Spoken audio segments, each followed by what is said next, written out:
ಕೆಲಸ ಮಾಡಿದಾಗ ನಮ್ಮನ್ನ ಗುರುತಿಸ್ಲಿ ಅಂತ, ನಮ್ಮನ್ನ ಹೊಗಳ್ಲಿ ಅಂತಾನೆ ಸಾಮಾನ್ಯವಾಗಿ ಮಾಡ್ತಾ ಇರ್ತೀವಿ. ಆದ್ರೆ ತಪ್ಪೇನಲ್ಲ, ಓಕೆ, ಒಂದು ಒಳ್ಳೆ ಕೆಲಸಕ್ಕೆ ಅಪ್ರಿಶಿಯೇಟ್ ಮಾಡ್ಲಿ ಅಂತ. ಆದ್ರೆ ನನಗ್ ಅಪ್ರಿಶಿಯೇಟ್ ಮಾಡ್ಲಿಲ್ಲ ಅಂದ್ರೆ ನನಗ್ ನೋವಾಗ್ತಾ ಇದೆ ಅಂದ್ರೆ ಅದು ತಪ್ಪಲ್ವಾ ಮಾಡಿದ್ರು ಅಂತ. ಹಾಗೆ ಒಂದು ಆಸ್ಪತ್ರೆಯಲ್ಲಿ ಕೆಲಸ ಮಾಡುವಂತಹ ನರ್ಸ್ ಕೂಡ ದಿನಾ ರೋಗಿನ ನೋಡಿ ಅಳಕ್ಕಾಗಲ್ಲ. ಓಕೆ, ದೇಹಗಳನ್ನ ಪೋಸ್ಟ್ ಮಾರ್ಟಮ್ ಮಾಡುವಂತಹ ವ್ಯಕ್ತಿಯು ಕೂಡ ಎಷ್ಟು ದಿನ ಭಯ ಪಡ್ತಾರೆ, ಅಸಹ್ಯ ಪಡ್ತಾರೆ, ಅಷ್ಟೆಲ್ಲ ಪಟ್ಕೊಂಡು ದಿನ ಕೆಲಸ ಮಾಡಕ್ಕಾಗತ್ತಾ? ಆಗಲ್ಲ. ಇಲ್ಲಿ ಏನ್ ಹೇಳ್ತಿದ್ದಾರೆ ಅಂದ್ರೆ, ವಾಸ್ತವಿಕವಾಗಿ ಅರ್ಥ ಮಾಡ್ಕೊಳ್ಬೇಕಾಗಿರೋ ಸತ್ಯ,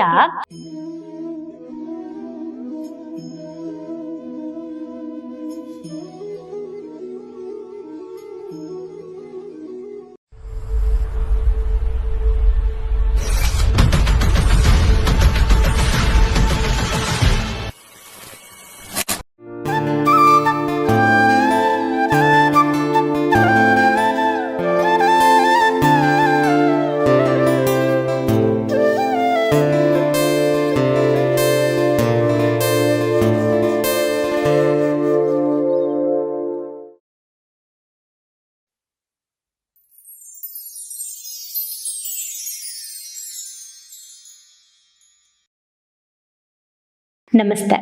ಚಿಂತೆ ಬಿಡಿ ಚಿಲ್ ಮಾಡಿ ಶ್ವೇತಾ ಬಿಡೆ ಅವರು ಬರೆದಿರುವಂತಹ ಪುಸ್ತಕದಿಂದ ನಮ್ಮ ಮುಂದಿನ ಚಾಪ್ಟರ್, ಹಾಗೆ ನಾನು ಓದ್ತಾ ಇರುವಂತಹ ಕೊನೆಯ ಚಾಪ್ಟರ್ ಕೂಡ ಹೌದು.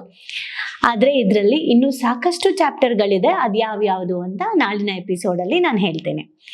ಈ ಚಾಪ್ಟರ್ನ ಹೆಸರು ನನ್ನನ್ನು ಯಾರು ಮೆಚ್ಚದೆ ಹೇಗಿರಲಿ ನಾನು, ನನ್ನನ್ನು ಯಾರೂ ಮೆಚ್ಚದೆ ಹೇಗಿರಲಿ ನಾನು. ಓಕೆ, ಚಾಪ್ಟರ್ ಹೆಸರು. ಪುಟ್ಟ ಮಗು ಮೊದಲ ಬಾರಿಗೆ ಮಡ್ಚ್ಕೊಂಡ್ರೆ ಅದೊಂದು ಸಂಭ್ರಮ. ಓಕೆ, ಅದೇ ಮಗು ಮುಂದೆ ಹೋದಾಗ, ಎದ್ದು ಕುಳಿತಾಗ, ನಿಂತಾಗ, ಹೆಜ್ಜೆ ಕಿತ್ತಿಟ್ಟಾಗ, ವಾ ಅದೇನೋ ಖುಷಿ ನಮಗೆ. ಚಪ್ಪಾಳೆ ತಟ್ಟಿ ಮಗುವನ್ನು ಪ್ರೋತ್ಸಾಹಿಸುತ್ತೇವೆ. ಮಗುವಿನ ಬೆಳವಣಿಗೆಯನ್ನು ಸಂಭ್ರಮಿಸುವ ಜೊತೆಗೆ ನಾವು ಚಪ್ಪಾಳೆ ತಟ್ಟಿ ಹುರಿದುಂಬಿಸುತ್ತೇವೆ. ಆದ್ರೆ ಅದೆಷ್ಟು ವರ್ಷಗಳು ಮುಂದುವರಿಯುತ್ತದೆ? ಮಗು ದೊಡ್ಡದಾಗುತ್ತಾ ಎಲ್ಲವೂ ಸಾಮಾನ್ಯವೇ ತಾನೆ. ಅಪ್ಪ ಅಮ್ಮನು ತಮ್ಮ ಕೆಲಸದಲ್ಲಿ ಮಗ್ನರಾಗ್ತಾರೆ. ಇದನ್ನ ಫಸ್ಟ್ ನಾವು ತಿಳ್ಕೊಳ್ಳೋಣ. ನಾವು ಹುಟ್ಟು ಮಕ್ಕಳಿಗೆ ಅವಾಗ ಚಪ್ಪಾಳೆ ತಟ್ಟಿ ತಟ್ಟಿಯೇ ಎದ್ದು ಎದ್ದು ಅಂತ ಪ್ರೋತ್ಸಾಹ ಕೊಡ್ತಾ ಇರ್ತೀವಲ್ಲ, ಅದು ಎಷ್ಟು ದಿನ ನಾವು ಕೊಡ್ತೀವಿ? ಆಮೇಲೆ ನಮ್ಮ ಕೆಲಸದಲ್ಲಿ ನಾವು ಬ್ಯುಸಿ ಆಗ್ಬಿಡ್ತೀವಿ. ಅವ್ರ ಮಕ್ಳು ಸ್ಕೂಲಿಗೆ ಹೋಗ್ತಾರೆ, ಬರ್ತಾರೆ, ಓದ್ತಾರೆ, ಆಡ್ತಾರೆ, ಬಿಟ್ರೆ ನಾವ್ ಅದನ್ನ ಏನು ಪ್ರತಿದಿನ ನಾವೇನು ಕುತ್ಕೊಂಡು ಅವ್ರಿಗೆ ಚಪ್ಪಾಳೆ ತಟ್ಟಲ್ಲ. ಇದನ್ನ ಒಂದು ನೆನ್ಪಿಟ್ಕೊಳ್ಳಿ. ಇದೊಂದು ಪ್ರಕ್ರಿಯೆ, ಅಂದ್ರೆ ಸಾಮಾನ್ಯವಾಗಿ ಹೀಗೆ ನಡೆಯೋದು ಪ್ರಪಂಚ. ನಾವು ಹಾಗೆ ತಾನೆ. ಆದ್ರೆ ಏನಾದ್ರೂ ಒಂದು ಕೆಲಸ ಮಾಡಿದ ನಂತರ ಯಾರಾದ್ರೂ ನನ್ನ ಹೊಗಳ್ಳಿ ಅನ್ನುವ ಆಸೆ ಒಳಗಡೆ ಇದ್ದೇ ಇರುತ್ತೆ. ಹಾಗೆಂದು ಆ ಭಾವನೆ ಇರುವುದೇ ತಪ್ಪ ಎಂದು ಹೇಳೋಕೆ ಸಾಧ್ಯ ಇಲ್ಲ. ಆ ಭಾವನೆಗಳು ನಮ್ಮನ್ನೆಷ್ಟು ಕಾಡುತ್ತವೆ ಅನ್ನೋದ್ರ ಮೇಲೆ ನಾವು ಅದನ್ನ ನಿರ್ಧಾರ ಮಾಡ್ಬೇಕಾಗಿದೆ, ತಪ್ಪೋ ಸರಿನೋ ಅಂತ. ನಾವೇನಾದ್ರೂ ಒಳ್ಳೆ ಕೆಲಸ ಮಾಡಿದಾಗ ನಮ್ಮನ್ನ ಗುರುತಿಸ್ಲಿ ಅಂತ, ನಮ್ಮನ್ನ ಹೊಗಳ್ಳಿ ಅಂತಾನೆ ಸಾಮಾನ್ಯವಾಗಿ ಮಾಡ್ತಾ ಇರ್ತೀವಿ. ಆದ್ರೆ ತಪ್ಪೇನಲ್ಲ, ಓಕೆ, ಒಂದು ಒಳ್ಳೆ ಕೆಲಸಕ್ಕೆ ಅಪ್ರಿಶಿಯೇಟ್ ಮಾಡ್ಲಿ ಅಂತ. ಆದ್ರೆ ನನಗ್ ಅಪ್ರಿಶಿಯೇಟ್ ಮಾಡ್ಲಿಲ್ಲ ಅಂದ್ರೆ ನನಗ್ ನೋವಾಗ್ತಾ ಇದೆ ಅಂದ್ರೆ ಅದು ತಪ್ಪಲ್ವಾ? ನನ್ನ ಖುಷಿ ಹಾಳು ಮಾಡ್ಕೊಳ್ತಾ ಇದ್ದೀನಿ ಅಂತ ಅರ್ಥ.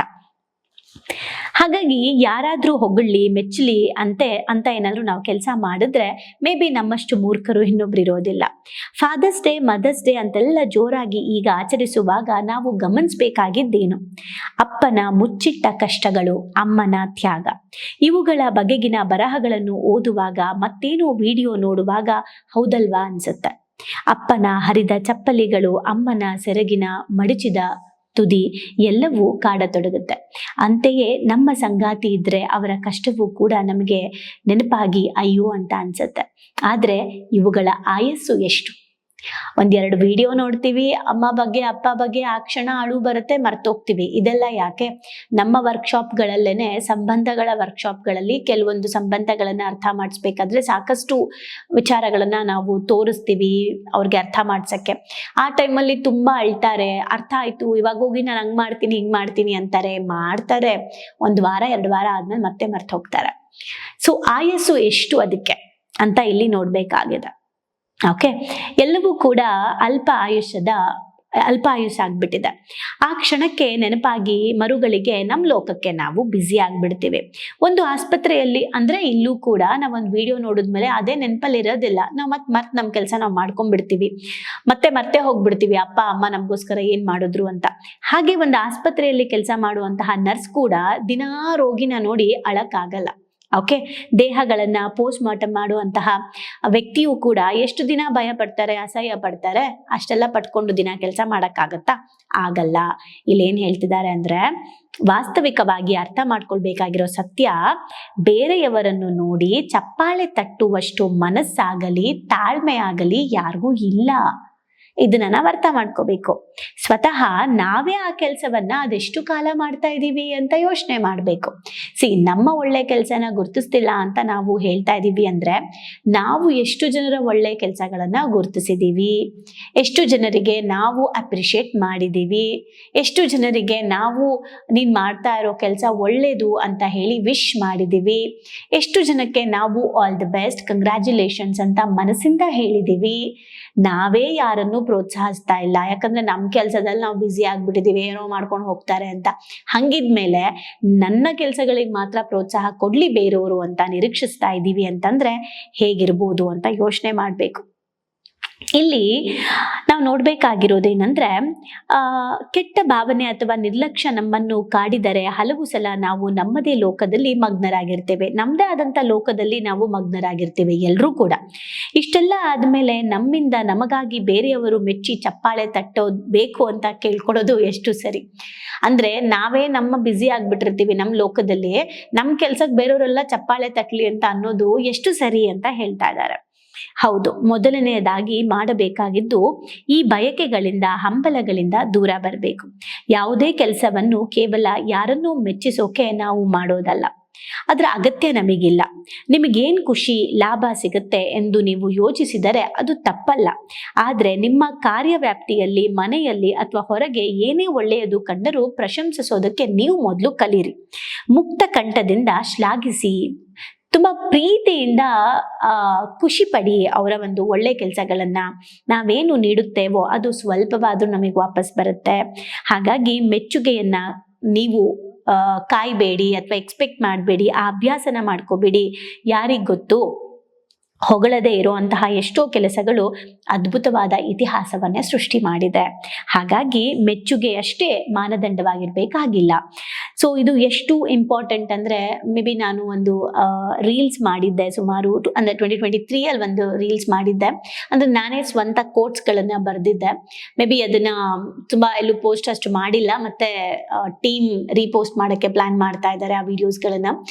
ಸೊ ಅದರಲ್ಲಿ ನಾನು ಇದನ್ನ ಹೇಳಿದ್ದೆ, ನಾವ್ ಇನ್ನೊಬ್ರು ಮೆಚ್ಚಲಿ ಅಂತ ಮಾಡುವಂತಹ ಕೆಲಸ ನಮಗೆ ಯಾವತ್ತೂ ತೃಪ್ತಿ ಕೊಡಲ್ಲ. ಯಾಕಂದ್ರೆ ಮೆಚ್ಚಲ್ಲ ಯಾರು, ಅಂಡ್ ಮೆಚ್ಚಿದ್ರು ಕೂಡ ಸ್ವಲ್ಪ ಜನ ಮೆಚ್ಚುತ್ತಾರೆ. ನಮ್ಮ ಎಕ್ಸ್ಪೆಕ್ಟೇಷನ್ಗೆ ಮಿತಿನೇ ಇರೋದಿಲ್ಲ ಅಲ್ವಾ?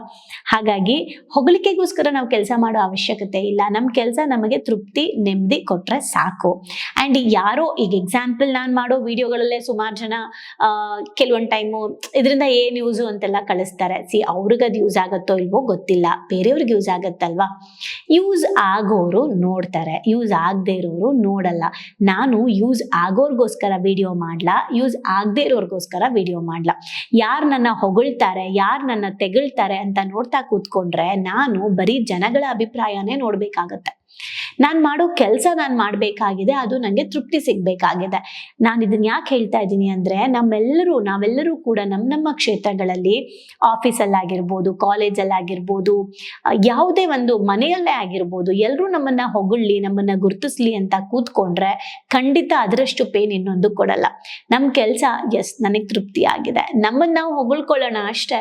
ನಾನು ನಮ್ಮ ವರ್ಕ್ಶಾಪ್ಗಳಲ್ಲಿ ಹೇಳ್ತಾ ಇರ್ತೀನಿ, ಎಲ್ಲ ಆದ್ಮೇಲೆ ನಾನು ಒಳ್ಳೆ ಕಂಟೆಂಟ್ ಕೊಟ್ಟಿದ್ದೀನ, ನಿಮ್ಮೆಲ್ರಿಗೂ ನಿಜವಾಗ್ಲೂ ಲೈಫ್ ಟ್ರಾನ್ಸ್ಫಾರ್ಮೇಶನ್ ಆಗೋಕೆ ನಮ್ಮ ಒಂದು ಭಾವನೆಗಳಿಗೊಂದು ಶಾಲೆ ನಿಮಗೆ ಸಪೋರ್ಟ್ ಮಾಡ್ತಾ ಇದೆಯಾ ಅಂತ ಕೇಳ್ತೀನಿ. ಎಲ್ರು ಎಸ್ ಮ್ಯಾಮ್ ಎಷ್ಟು % ಸಪೋರ್ಟ್ ಮಾಡ್ತಾ ಇದೆ ಅಂದಾಗ ತುಂಬಾ ಜನ 100% ಸಪೋರ್ಟ್ ಮಾಡ್ತಾ ಇದೆ ಮ್ಯಾಮ್ ಅಂತೆಲ್ಲ ಕಳಿಸ್ತಾರೆ. ಅವಾಗ ನಾನು ಅವ್ರಿಗೆ ಹೇಳ್ತೀನಿ, ಒಂದು ಚಪ್ಪಾಳೆ ತಟ್ಟಿ ಅಲ್ವಾ ಅಂತ ಕೇಳ್ತೀನಿ. ಅಂದ್ರೆ ಎಕ್ಸ್ಪೆಕ್ಟೇಷನ್ ಅಲ್ಲ ಅದು. ನಾನು ಅವ್ರಿಗೆ ಚಪ್ಪಾಳೆ ತಟ್ಟಿ ಅಂತ ಯಾಕೆ ಹೇಳ್ತಾ ಇದ್ದೀನಿ ಅಂದ್ರೆ, ನಿಮಗ್ ಸರಿ ಅನ್ಸಿದ್ದನ್ನ ಒಳ್ಳೇದೇನೋ ಮಾಡ್ತಿದ್ದಾರೆ ಅಂದಾಗ ಚಪ್ಪಾಳೆ ತಟ್ಟೋದನ್ನ ಅಭ್ಯಾಸ ಮಾಡ್ಕೊಳ್ಳಿ ಅಂತ ಅವ್ರಿಗೆ ಹೇಳ್ಕೊಡ್ತೀನಿ. ನಮಗ್ ಚಪ್ಪಾಳೆ ತಟ್ಲಿ ಅಂತ ಅಲ್ಲ, ಆ ಅಭ್ಯಾಸ ಮಾಡ್ಕೊಳ್ಳಿ ಅಂತ. ಅದೇ ತರ ನಾವು ಯಾರೋ ಒಂದು ಒಳ್ಳೆ ಕೆಲಸ ಮಾಡಿದಾಗ ಚಪ್ಪಾಳೆ ತಟ್ಟಬೇಕಾಗಿದೆ, ಅದ್ರ ಬಗ್ಗೆ ಮಾತಾಡ್ಬೇಕಾಗಿದೆ. ಎಲ್ಲಿ ನಾನು ಅವ್ರ ಬಗ್ಗೆ ಮಾತಾಡಿದ್ರೆ ಅವರು ಫೇಮಸ್ ಆಗ್ಬಿಡ್ತಾರೆ, ಎಲ್ಲಿ ಅವ್ರ ಬಗ್ಗೆ ನಾನು ಮಾತಾಡಿದ್ರೆ ಅವ್ರಿಗೆ ಜನ ಫ್ಯಾನ್ಸ್ ಆಗ್ಬಿಡ್ತಾರೆ, ಅಥವಾ ಅವ್ರಿಗೆ ಜನ ಹಿಂದೆ ಹೋಗ್ಬಿಡ್ತಾರೆ, ಇವ್ಯಾವುದೂ ಅಲ್ಲ. ಅಂಡ್ ಈ ಬುಕ್ನ ಬರೆಯುವಂಥ ಆಥರ್ಸ್ಗಳಿಗೆ ನಿಜವಾಗ್ಲೂ ಎಷ್ಟು ಥ್ಯಾಂಕ್ಸ್ ಹೇಳಬೇಕು ಅಂದರೆ, ನಾನು ದೀಪಾ ಹಿರಗುತ್ತಿ ಮ್ಯಾಮಿಂದ ಹಿಡಿದು ಇವತ್ತಿನವರೆಗೂ ಓದ್ತಾ ಇರೋ ಎಲ್ಲ ಬುಕ್ಕಿನ ಆಥರ್ಸ್ಗಳು ಅಷ್ಟು ಫ್ರೆಂಡ್ಲಿ ಆಗಿದ್ದಾರೆ. ಅವರ ಬರವಣಿಗೆಯ ತಕ್ಕಂತೆ ಅವರು ಜೀವಿಸ್ತಾ ಇದ್ದಾರೆ, ಅದನ್ನ ನಾನು ನೋಡ್ತಾ ಇದ್ದೀನಿ. ಹಾಗಾಗಿ ಲೈಫಲ್ಲಿ ಚಿಂತೆ ಬಿಡಿ ಚಿಲ್ ಮಾಡಿ ಬುಕ್ಕು ನಮ್ಮ ಎಪಿಸೋಡ್ ಇವತ್ತು ಕಂಪ್ಲೀಟ್ ಆಗಿದೆ. ಸೊ ಇದರ ಫೀಡ್ಬ್ಯಾಕ್ಗಳು, ಜನ ಏನು ಹೇಳ್ತಾರೆ ಇದ್ರ ಬಗ್ಗೆ ಅನ್ನೋದು ನೀವೆಲ್ಲರೂ ಕಮೆಂಟ್ ಮಾಡಿದ್ದೀರಾ. ನಿಮ್ಮ ಕಮೆಂಟ್ಗಳನ್ನ ನಾಳೆ ನಾನು ಹೇಳ್ತೀನಿ. ಆ್ಯಂಡ್ ಅದರ ಜೊತೆಗೆ ಸಾಧ್ಯವಾದರೆ ನಮ್ಮ ಶ್ವೇತಾ ಬೇಡೆ ಮೇಡಮ್ ಹತ್ರ ಕೂಡ ಒಂದು ವಿಡಿಯೋನ ತಗೊಳ್ಳೋಣ. ಹಾಗೆ ಚಿಂತೆ ಬಿಡಿ ಚಿಲ್ ಮಾಡಿ, ಏನೇನೇನೋ ವಿಚಾರಕ್ಕೆ ಚಿಂತೆ ಮಾಡ್ತಾ ಇದ್ದೀವಿ ಅಂತ ಈ ಬುಕ್ಕಿಂದ ಅರ್ಥ ಆಯ್ತಾ? ಸೊ ಏನೇನೋ ವಿಚಾರಕ್ಕೆ ಚಿಂತೆ ಮಾಡೋದನ್ನ ಬಿಟ್ರೆ ಲೈಫ್ನ ಚಿಲ್ ಆಗಿ ಇಟ್ಕೋಬಹುದು ಅಂತ ಗೊತ್ತಾಯ್ತಾ? ಹಾಗಿದ್ರೆ ಲೈಫ್ನಲ್ಲಿ ಚಿಂತೆ ಬಿಡಿ, ಚಿಲ್ ಮಾಡಿ. ಆ್ಯಂಡ್ ಈ ಒಂದು ಬುಕ್ನ ನಿಮ್ಮ ಮನೆಯ ಲೈಬ್ರರಿಗೆ ತಗೊಂಡು ಬನ್ನಿ. ಆ್ಯಂಡ್ ಯಾರಿಗಾದ್ರೂ ಗಿಫ್ಟ್ ಕೊಡೋದಿದ್ರೆ ಕೊಡಿ, ಕೊಡೋದಿದ್ರೆ ಅಲ್ಲ, ಬುಕ್ಗಳನ್ನೇ ಗಿಫ್ಟ್ ಕೊಡಿ. ಪುಸ್ತಕಗಳಿಂದ ಪರಿವರ್ತನೆ ಖಂಡಿತ ಸಾಧ್ಯ, ಹೌದಲ್ವಾ? Thank you so much.